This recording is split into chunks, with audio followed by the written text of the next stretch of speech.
Oke, sekali lagi shalom semuanya. Shalom.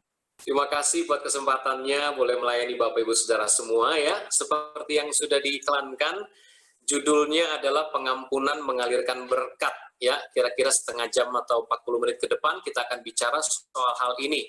Ya mungkin Bapak Ibu banyak yang bertanya, Pastor Yogi apa hubungannya sama masa pandemi dan resesi? Oh, sangat berhubungan karena firman Tuhan itu selalu berhubungan dengan situasi kondisi manusia di segala zaman ya. Percaya katakan amin Bapak Ibu ya.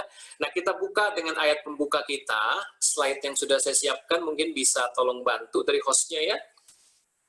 Nah, Bapak Ibu, ini ilustrasi pertama supaya membukakan pikiran dan hati kita. Nah, kalau Bapak Ibu perhatikan dari ayat ini yang akan kita lihat baca terhubung dengan ilustrasi sakit jantung ya. Nah, Bapak Ibu lihat di Yeremia 5 ayat 25 di sini dikatakan kesalahanmu menghalangi semuanya ini dan dosamu menghambat yang baik daripadamu. Ya, Bapak Ibu. Jadi sama seperti penyakit jantung tuh Bapak Ibu, ini jantung koroner ya Bapak Ibu, pembunuh nomor 1 di dunia. Bertengger sudah berpuluh-puluh tahun ya, sejak tahun 2000-an, 90-an, bahkan lebih dari 10, 20, 30 tahun ya.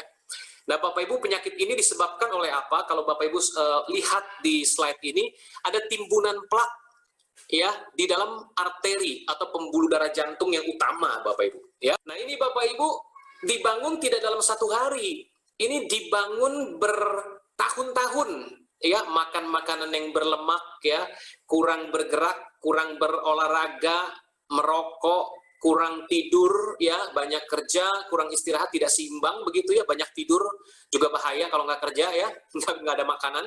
Nah Bapak Ibu, ini penyakit timbul karena sesuatu yang tidak kita sadari, bertahun-tahun ditumpuk sehingga menghambat aliran darah.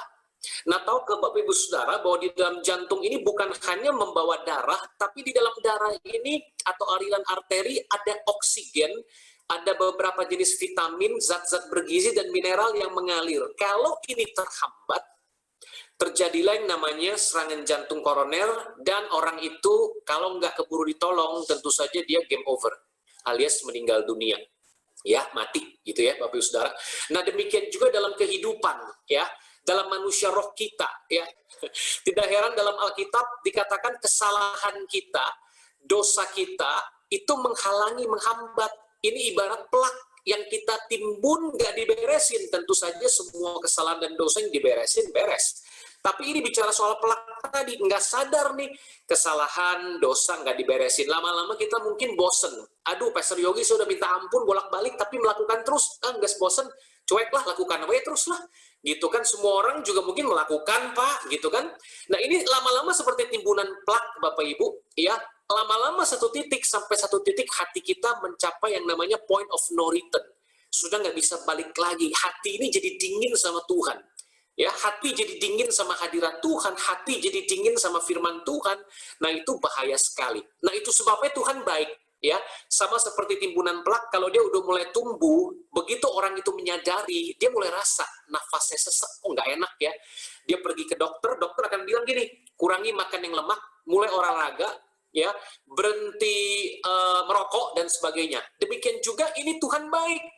Ketika kita ada plak begini, dia nggak langsung bikin kita mati. Tuhan nggak langsung hukum mati, tapi mulai ada gejala-gejala supaya kita bertobat, Bapak Ibu. Makanya dikatakan kesalahanmu menghalangi, dosamu menghambat. Nggak langsung membunuh kita, tapi menghalangi dan menghambat. Kita mulai di sini sakit kepala secara rohani, ya kan? Mulai ada sesuatu yang tidak enak, nah supaya kita bertobat, ya, sehingga yang baik itu tidak terhambat. Aliran darah bisa mengalir lancar, vitamin, mineral, gizi bisa mengalir dengan lancar. Nah, itulah kebaikan Tuhan pada satu sisi, namun ketegasannya juga yang akan menghukum kalau kita nggak tobat-tobat, ya. Nah, malam hari ini kita pengen bikin spesifik kesalahan atau dosa jenis apa yang kita akan bahas. Tentu semua kesalahan dan dosa menghalangi dan menghambat berkat, ya, menghambat yang baik, ya Bapak Ibu. Tetapi malam ini khusus kita bicara soal pengampunan, yang kalau kita mau taat melakukannya, maka penghambat tadi hancur, ya, plak-plak itu rontok, ya, dan mengalirkan berkat. Tidak akan ada penghalang lagi kalau kita mau melepaskan yang namanya pengampunan, ya. Tidak menahan pengampunan yang harusnya diberikan kepada orang yang bersalah. Nah, kita lihat sama-sama sebuah kisah yang terkenal di slide berikutnya, Bapak Ibu. Ya, slide ini pasti Bapak Ibu sudah pernah dengar ceritanya. Kalau Bapak Ibu baca di Matius pasal 18, awal dari kisahnya adalah ada seorang raja, ini adalah gambaran dari Bapa kita, hal kerajaan surga. Bapak Ibu masih ingat nggak Petrus datang kepada Yesus, kemudian dia bilang, berapa kali aku harus mengampuni saudaraku kalau dia bersalah kepadaku? Kalau dia berbuat dosa kepadaku, apakah 7 kali? Yesus bilang bukan 7 kali, tapi 70 kali 7 kali. Ingat pertanyaannya begini loh saudara, berapa kali aku harus mengampuni kalau saudaraku atau seseorang bersalah kepadaku? Bayangin, ini bersalah kepadaku, bukan sama orang lain. Bersalah kepadaku, berdosa kepadaku. 7 kalikah aku ampuni? Yesus berkata 70 kali 7 kali. Kemudian Yesus langsung ngomong perumpamaan ini. Ya, ada seorang raja menagih pertanggungjawaban dari hamba-hambanya. Nah, ada seorang hamba dipanggil karena hutangnya begitu banyak, yaitu 10.000 talenta. Bapak Ibu, 10.000 talenta kalau dirupiahkan saat ini tuh harganya sekitar 6 triliun. Ya, kalau berapa tahun yang lalu itu miliar, Bapak Ibu. Ya, antara miliar dan triliun. Kemudian karena dia nggak bisa membayar, sang raja berkata sama hambanya ini, kalau begitu kamu, istrimu, dan anak-anakmu, bahkan seluruh milikmu akan aku jual untuk membayar hutangmu. Wah, orang ini langsung sujud, mohon belas kasihan. Aduh tuanku, ampuni aku, belas kasihan kepadaku. Aku pengen bayar, bener deh pengen bayar. Nah, setelah itu sang raja dikatakan jatuh belas kasihan. Waktu sang raja jatuh belas kasihan, orang ini dihapuskan hutangnya. Ini gambaran Tuhan kan ya. Orang ini dihapuskan hutangnya. Kemudian orang ini dengan penuh sukacita, yes, dia keluar dari ruangan. Bapak Ibu apa yang terjadi tahu? Dia ketemu temennya yang lain. Lalu ditagihnya hutangnya. Hutang kamu mana sama saya? Hutangnya tahu berapa? Cuma 100 dinar. 100 dinar itu kalau dirupiahkan sekitar 10 juta. Bahkan ada yang menghitung berapa tahun lalu itu cuma sekian ratus ribu, Bapak Ibu. Bayangin dia utangnya miliar triliun, temennya utangnya ratusan ribu atau jutaan. Temennya bilang gini, saya nggak mampu bayar, ampuni saya, tolong kasih waktu lagi, saya mau bayar. Sama orang yang tadi sudah dihapuskan hutangnya, temennya itu dicekek, dilempar ke penjara sampai dia melunasi hutangnya. Nah, hamba-hamba lain, teman-teman mereka ngelihat kejadian itu, mereka lapor sama bos, sama sang raja. Sang raja marah sekali, sang raja bilang, kamu kan sudah aku ampuni. Aku sudah belas kasihan sama kamu. Hutangmu yang begitu besar sudah aku hapuskan. Kemudian ayat ini, ya, bukankah engkau pun, perhatikan kata-kata ini, bukankah engkau pun harus, Bapak Ibu ada kata harus mengampuni, apa katanya? Seperti aku telah mengasihani engkau. Kamu harus mengasihani kawanmu seperti aku telah mengasihani engkau. Jadi rupanya pengampunan itu bukan sebuah pilihan, tapi keharusan. Jangan pernah berpikir, oh Tuhan Yesus sudah mengampuni saya, sekarang saya bebas, mau bikin dosa apa juga, saya mau kepahitan juga, nggak apa-apa. Kata siapa? Tuhan jelas bilang, kamu harus, ini wajib saudara, harus ini hukumnya wajib. Mengasihi orang tadi, ya kawanmu yang hutang itu, seperti aku telah mengasihani engkau. Bukankah kita telah diampuni oleh Yesus Kristus? Iya kan Bapak Ibu? Maka kita harus lihat itu, seperti kita telah diampuni, kita pun harus mengampuni. Dan lihat reaksi sang raja, ini gambaran Tuhan, maka marahlah tuannya itu. Ada juga orang yang bilang, Tuhan udah nggak bisa marah lagi Pak. Karena di kayu salib seluruh kemarahan Tuhan sudah ditimpakan. Saya setuju seluruh kemarahan Tuhan ditimpakan di kayu salib untuk mengampuni kita. Tapi sama kayak hamba tadi, kalau udah diampuni, kita bebas sukacita, keluar, orang melukai kita nggak mau mengampuni, yang terjadi begini, sang Tuan marah. Ini kejadian persis peringatan buat orang Kristen yang sudah diampuni, Bapak Ibu. Ya, jelas marahlah tuannya, dan ini yang saya garis bawahi, tolong, ini penting urusannya sama pandemi sekarang. Menyerahkannya kepada algojo sampai ia melunaskan seluruh hutangnya. Dan dengar baik, Bapakku di sorga akan berbuat demikian juga terhadap kamu apabila kamu masing-masing tidak mengampuni saudaramu dengan segenap hatimu. Bapak Ibu, mengampuninya bukan setengah hati, tapi segenap hati. Meskipun rasanya setengah mati, tapi kudu segenap hati, Bapak Ibu. Alkitab bilang, karena jelas Alkitab bilang gini, Bapakku, ini Yesus yang ngomong, standar ajaran sehat, perkataan sehat adalah berdasarkan perkataan Yesus, kata Paulus. Betul Bapak Ibu? Bapakku akan berbuat demikian juga terhadap kamu. Apa yang akan Bapak buat? Lihat, orang yang tadinya sudah diampuni, garis bawahi kata-kata saya ini, orang yang tadinya sudah diampuni, seperti Anda dan saya, oleh darah salib Yesus, ya, kita nggak mungkin bisa bayar punya triliunan ini kalau secara rupiah, ya. Dan ini bicara soal hutang dosa sebetulnya, upah dosa maut. Kita sudah diampuni, tapi kita tidak melepaskan pengampunan, atau tadi nggak mau beresin dosa, kalau konteks yang lebih luas, ya. Kita kan persempit ini soal dosa pengampunan, ya, dosa kepahitan. Maka akibatnya Tuhan mencabut pengampunan itu. Garis bawahi betul-betul. Tuhan berhak untuk mencabutnya. Karena dia memberikannya dengan cuma-cuma. Namanya juga grace, kasih karunia. Kalau dia mau cabut itu hak dia, saudara. Wong dia ngasihnya aja cuma-cuma kok. Dia cabut, bukan Tuhan itu nggak adil. Tuhan jelas adil. Dia cabut kenapa? Karena tujuannya gagal. Tujuan dia mengasihi Anda supaya Anda mengasihi orang lain. Tujuan Tuhan mengampuni kita supaya kita mengampuni orang lain. Tujuan Tuhan datang melayani kita supaya kita melayani orang lain, bukan nganggur. Bapak Ibu, dicabutnya pengampunan itu, dari mana saya bilang begitu? Karena kita bilang diserahkan kepada Algojo sampai ia melunaskan seluruh hutangnya. Garis bawahi, melunaskan. Artinya gini, itu utang sudah dibayar oleh Yesus dengan darahnya. Betul Bapak Ibu, utang dosa kita dibayar lunas di salib Yesus. Tapi sekarang kita bayar sendiri. Ini yang saya sebut udah jatuh ketimpa tangga. Udah berat masa pandemi, masa resesi, tapi kita nggak mau beresin dosa. Kita masih simpan kepahitan. Kita pikir nggak ada hubungannya sama hal rohani, Pak Yogi. Buat apa saya hidup suci, hidup kudus, hidup benar? Resesi mah resesi aja. Pandemi mah pandemi aja, yang kudus juga mati, Pak. Mungkin kita pikir gitu. Bukan soal sekarang di bumi aja. Ini urusannya adalah kalau diserahkan sama Algojo, lunasin hutang, masuk neraka, Bapak Ibu tempatnya. Ini ngeri. Kata Algojo itu mungkin masih di sini. Tapi beresin seluruh hutang, melunasi hutang, upah dosa, maut, neraka.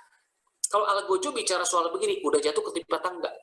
Udah kena pandemi resesi, kita nggak beresin dosa, babak belur. Algojo itu tugasnya ngapain? Bukannya menghias rambut kita, merias wajah kita, bukan. Algojo tugasnya permak kita, kayak permak blujin, Bapak Ibu. Bonyok kita. Udah kesulitan ekonomi, kesulitan macam-macam, sudah jatuh ketimpa tangga. Itu urusan orang yang tidak mau mengampuni, Bapak Ibu. Kita sedang menempatkan diri kita, memposisikan diri kita kembali di bawah murka Allah. Bukan Tuhan yang jahat. Tuhan itu adil. Udah diampuni, sekarang nggak mau mengampuni, salah sendiri. Alkitab bilang diserahkan pada Algojo sampai lunas. Bayangin kalau utang dosa itu maut, kita yang suruh lunasin, matilah kita Bapak Ibu. Dan utang dosa maut itu nggak langsung kita mati. Kalau orang habis bikin dosa langsung mati kan takut. Masalahnya orang nggak takut karena bikin dosa enak nggak langsung mati. Tapi upah dosa maut itu pelan-pelan, saudara. Dia menggerogoti sampai matang baru jadi maut. Kitab Yakobus bilang gitu. Kalau belum matang dia baru jadi bisul tuh. Baru jadi penyakit, baru jadi macam-macam kesulitan dan sebagainya. Kenapa? Karena kita buka celah buat setan. Yesus sudah tanggung penyakit kita. Tapi kalau kita buka celah buat setan, bukan Yesus yang kasih penyakit. Setan dapat kesempatan. Makanya Paulus bilang apa? Jangan beri kesempatan kepada iblis. Nah, banyak orang Kristen tanpa sadar memberi kesempatan kepada setan untuk masuk. Waktu kita nonton pornografi, kita lagi masukin setan, roh perzinahan, masuk ke dalam rumah tangga kita. Waktu kita kepahitan, kita lagi minta setan masuk ke dalam hati kita. Jadi kanker, jadi stres, depresi, macam-macam penyakit timbul, psikosomatik, dan sebagainya. Karena kita yang kasih tempat buat iblis. Oh, betapa ngerinya Bapak Ibu ya. Jadi ini hal yang paling penting yang perlu kita sadari. Nah, karena itu caranya gimana supaya kita jangan kejeblos dalam hal yang sama sampai disebut hamba yang jahat loh, Tuhan sebutnya gitu. Bayangin, kita udah ditebus, diampuni, sekarang disebut hamba yang jahat gara-gara kita nggak melepaskan kasih dan pengampunan seperti kita telah dikasih dan diampuni. Karena itu ada 3 resep. Resep pertama, poin pertama, adalah ini yang harus kita pelajari dan sadari. Next slide please. Ya, ini langkah yang harus kita lakukan. Langkah pertama, sadari kasih Tuhan seimbang dengan keadilannya. Saya ulangi, kasih Tuhan seimbang dengan keadilannya. Banyak orang Kristennya nggak seimbang. Satu sisi ada Kristen yang disebut hyper grace. Kasih Tuhan dahsyat banget, luar biasa. Iya, kita setuju. Tapi bablas. Sampai-sampai kita nggak peduli sama namanya dosa. Itu ngeri dampaknya.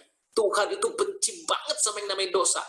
Ibaratnya kalau Yesus itu adalah satu orang, kalau kita punya keluarga ya, satu orang misalkan kena kanker, satu sisi kita mengasihi keluarga kita ini, tapi satu sisi benci sama apa? Kankernya. Tuhan juga gitu, satu sisi sayang banget sama kita, grace banget, tapi dia benci dengan dosa yang nempel di hati kita.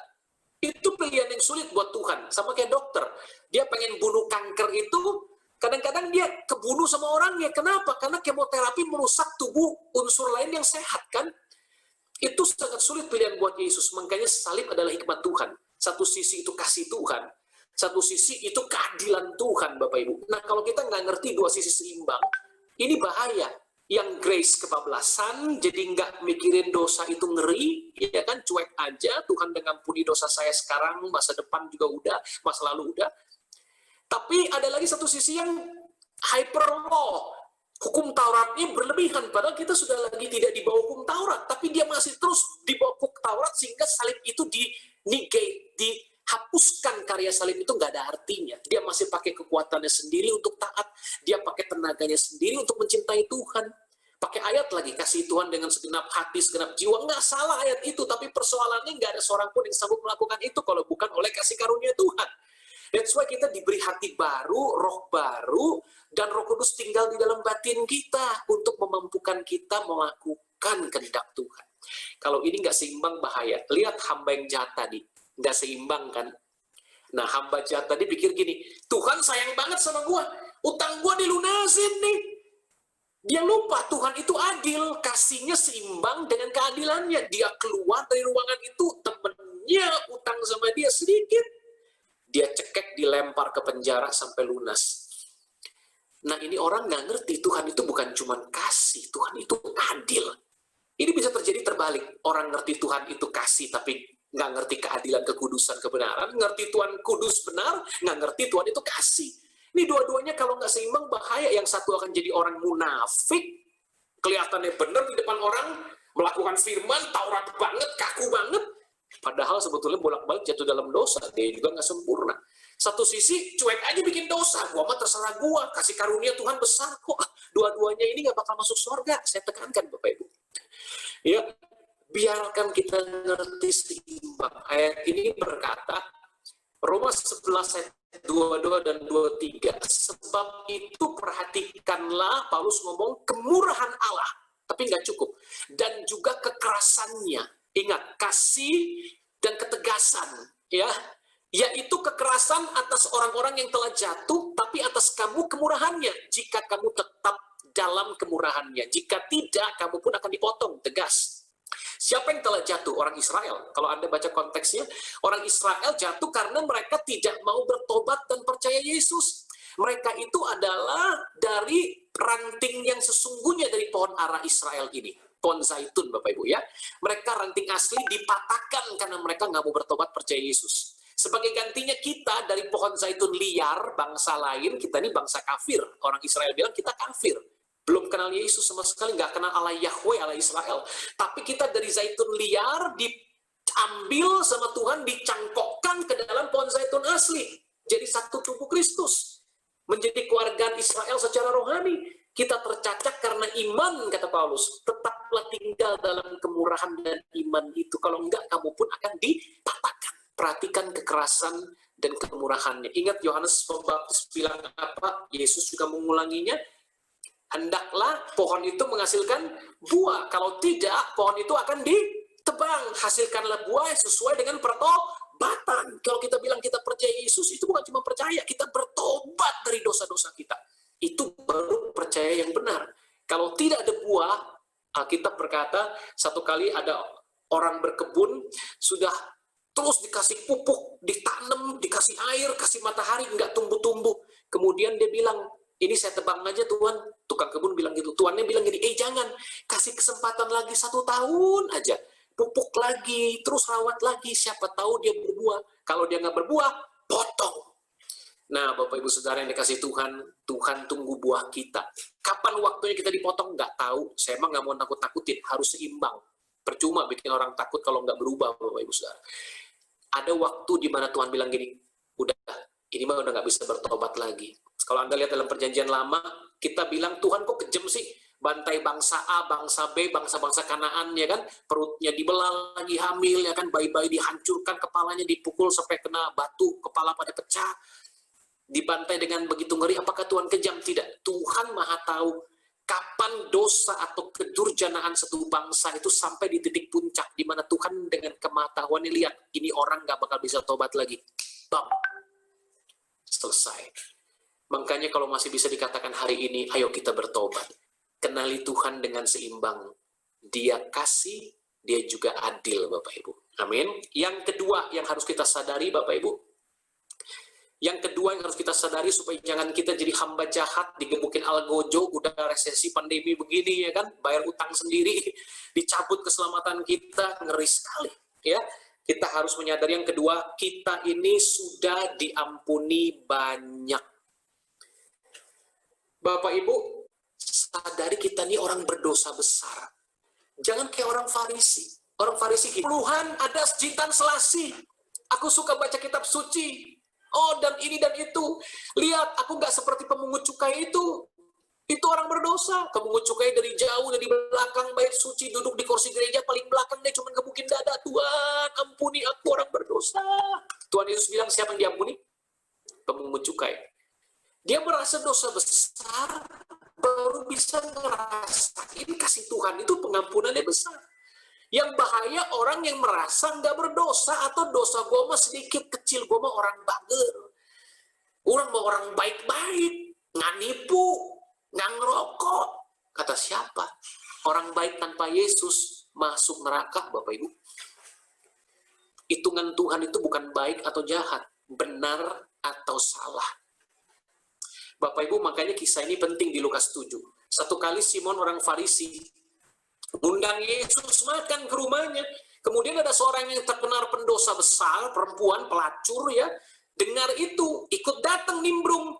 Dia ikut datang nimbrung, dia langsung duduk di dekat belakang kaki Yesus. Dia nangis di kaki Yesus. Dia lap kaki Yesus dengan air matanya, disekat dengan rambutnya, dia pecahin buli-buli, dia tuang dengan minyak yang wangi di kaki Yesus. Kemudian Simon ngomong begini dalam hatinya, siapakah dia ini? Kalau betul dia ini nabi, dia tahu perempuan macam apa itu yang lagi ngurapin kakinya. Kemudian Yesus tahu apa yang dipikirkan Simon. Dia bilang gini, Simon, aku pengen ngomong sama kamu.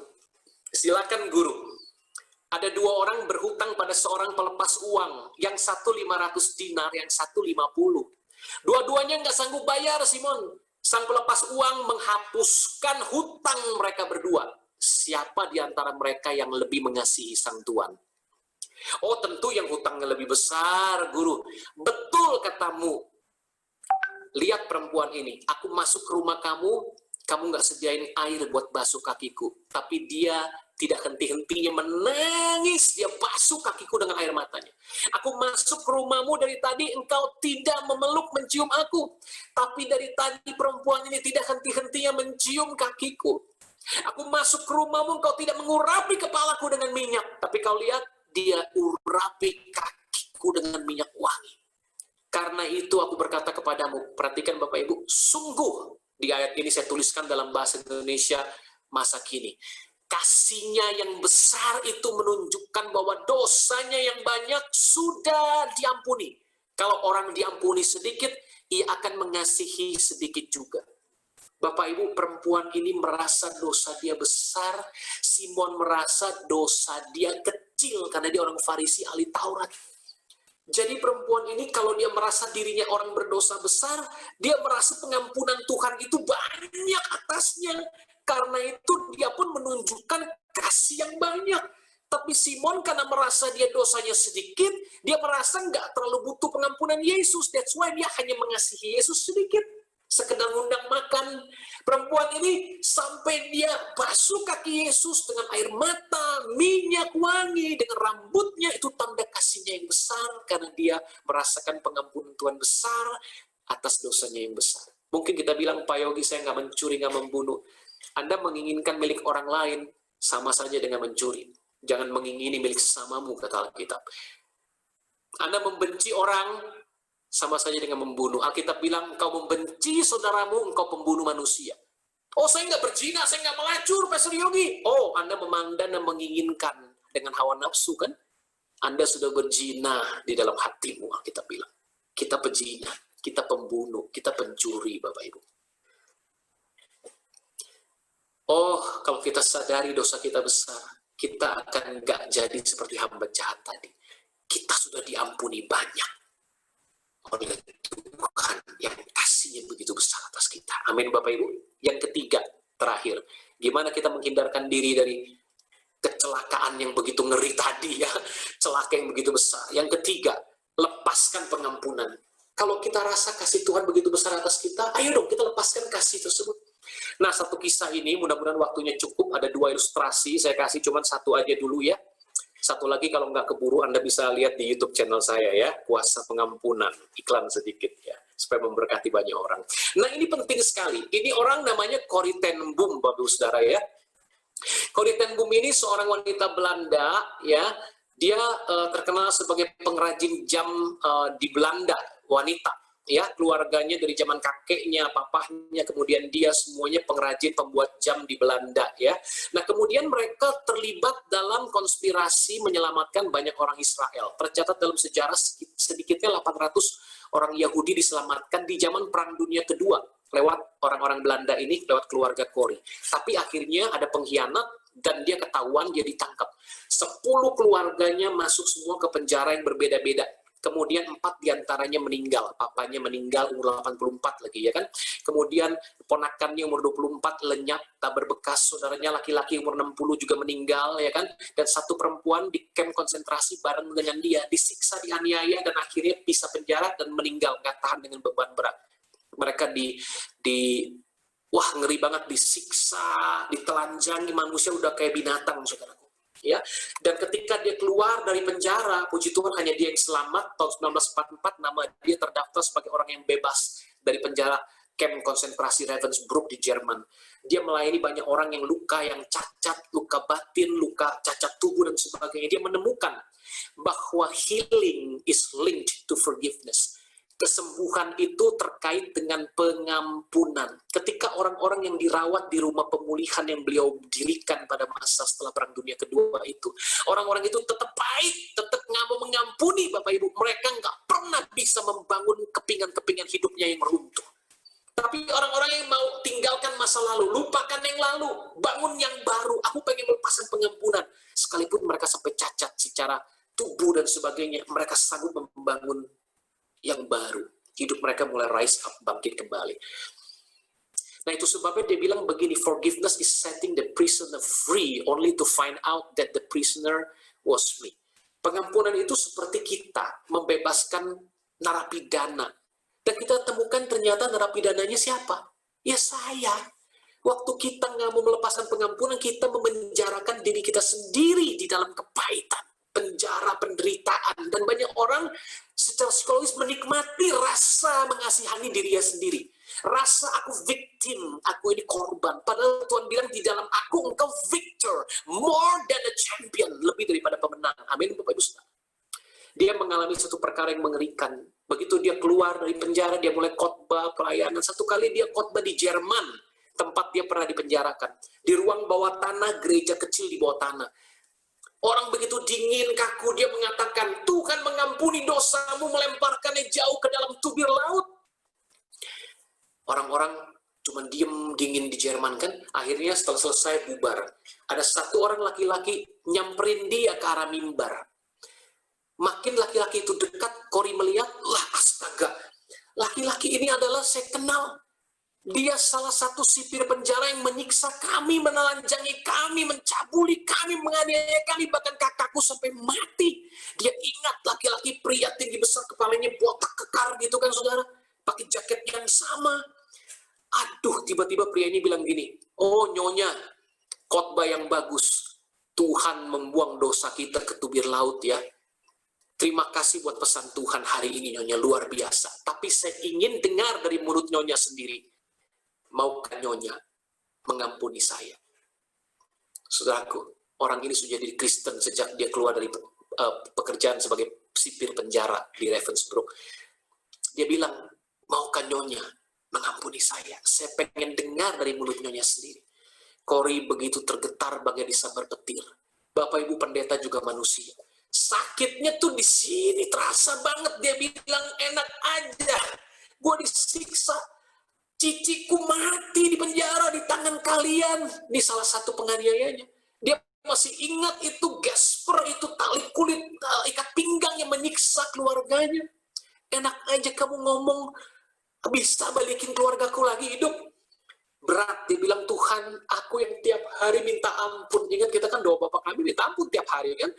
Kau ampuni, tapi aku nggak sanggup ngampunin pria ini. Tuhan, tolong aku. Pria itu mengulurkan tangannya, minta diampuni, minta salaman. Tapi dia rasanya kayak berjam-jam nggak sanggup menyambut tangannya. Kemudian Tuhan bilang, anakku, pengampunan bukan soal perasaan. Pengampunan itu soal keputusan iman. Kehendak kamu. Mau nggak kamu mengampuni seperti aku sudah mengampuni? Aku mau Tuhan. Kasih aku perasaan itu Tuhan. Dia bersaksi saudaraku. Dia mulai angkat tangannya. Pelan-pelan terasa bertonton. Dan dia sambut tangan laki-laki penganiayanya itu. Dia genggam tangan pria itu dan dia bilang gini, saya belum pernah merasakan ini sebelumnya. Ada sebuah getaran sensasi dari bahuku seperti aliran listrik turun ke lenganku, ke telapak tangan, dan kehangatan kasih mengalir begitu deras. Air mataku pun keluar bercucuran, dia bilang gitu. Dan aku berkata kepada pria penganiaya kami itu, Pak, aku ampuni engkau dengan segenap hatiku. Dua orang saling rangkulan dan menangis, Bapak Ibu. Sang narapidana dengan sang sipir penjara. Kasih Tuhan, pengampunan Tuhan mengalirkan berkat. Hari ini hidup Cory jadi berkat buat jutaan orang dimanapun berada. Bapak Ibu, saya nggak tahu apa yang menjadi penghalang berkat dalam hidupmu. Dosa apa yang masih ada. Ini bukan hanya untuk Anda, untuk saya. Tiap hari Tuhan mengoreksi saya, memperbaharui, makin hari makin harus dibaharui serupa Yesus. Amin.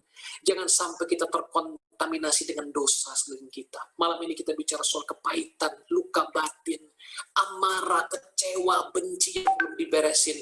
Ayo kita beresin, Bapak Ibu. Ayo kita selesaikan. Ampuni mereka dengan segenap hati. Maka Bapamu di surga juga akan mengampunimu. Amin Bapak Ibu. Luar biasa. Saya berdoa firman Tuhan malam ini bisa memberkati Anda. Ilustrasi satu lagi, saya mungkin kehabisan waktu. Anda bisa lihat di channel saya kalau Anda mau tentang kuasa pengampunan Bapak Ibu Saudara. Ya, Tuhan Yesus memberkati. Kita satukan hati dalam doa. Kami mengucap syukur untuk malam hari ini. Kami mengucap syukur untuk perjumpaan kami di Zoom meeting pada malam hari ini. Terima kasih Tuhan, semua anugerah Tuhan. Dan respon dari setiap kami sebagai hamba-hamba Tuhan akan panggilan Tuhan, sehingga kami setia untuk menghadiri Zoom meeting ini ya Tuhan. Terima kasih, dan kami percaya waktu kami dengan sadar mengikuti Zoom meeting ini, dan semua sadar Tuhan atas tanggung jawab menjaga api di wadah di mana Engkau berikan bagi kami. Kami percaya api Tuhan akan terus Kau curahkan atas kami, sehingga kami terus melayani Tuhan sampai pada akhirnya. Terima kasih juga untuk firman Tuhan yang sudah disampaikan oleh Pastor Yogi. Terima kasih. Kami percaya mujizat terbesar di muka bumi sepanjang sejarah muka bumi ini ya Tuhan adalah bagaimana Tuhan yang adalah Allah yang kudus, yang suci, tapi datang ke dunia untuk mengampuni dosa kami. Dan biarlah itu menjadi gaya hidup kami ya Tuhan, seperti itu menjadi gaya hidup. Terima kasih Bapa, kami bersyukur, urapi kami dengan firman-Mu dan jadikan kami pelaku firman-Mu. Terima kasih untuk para pemimpin, kami terus topang Pak Pastor Uung Tuhan, sebagai pemimpin kami, Engkau terus beri hikmat, marifat, kebijaksanaan. Pengurapan Tuhan terus baru setiap hari. Tuhan akan menuntun kemanapun hamba-Mu diutus sebagai wakil rakyat, sebagai hamba Tuhan, sebagai businessman, biarlah urapan Tuhan terus turun atas hamba-Mu, juga keluarga besarnya, istri, anak-anak, semuanya Tuhan, dalam perlindungan Tuhan yang sempurna. Terima kasih untuk hamba-hamba Tuhan, para pengerja, biarlah Tuhan kerinduan kami semakin hari, setiap hari Sabtu, semakin banyak Tuhan, hamba-hamba Tuhan yang ikut Zoom meeting untuk kami memuliakan, memuji, menyembah nama Tuhan, membangun tahta bagi Tuhan, membangun mezbah, menjaga api tetap menyala.